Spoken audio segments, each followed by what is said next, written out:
Welcome to the Rim Break Rodeo. We hope this video helps. You have the basics ready. Install Blackout and sign in now. First, grant permissions so the app can control notifications and block apps. This is essential for reliability. Once done, open Settings inside Blackout and choose the Blackout scope, full screen, selected apps, or timed sessions, because the how you block determines what you'll see. Make sure to set an emergency override contact.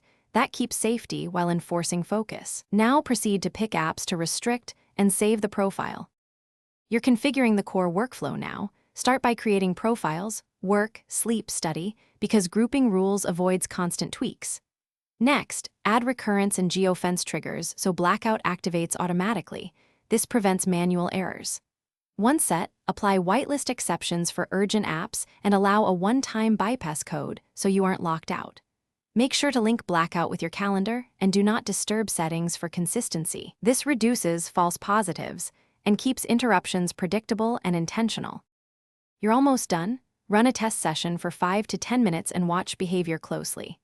If an app still slips through, check permissions again and disable battery optimizations that may kill background services. This is a common cause. Once fixed, monitor session logs to confirm consistent enforcement and make small timing tweaks so alerts arrive before Blackout starts. If problems persist, reset the profile or reinstall Blackout. Those steps clear corrupted settings and restore expected operation. Thanks for watching. Consider subscribing if we helped you.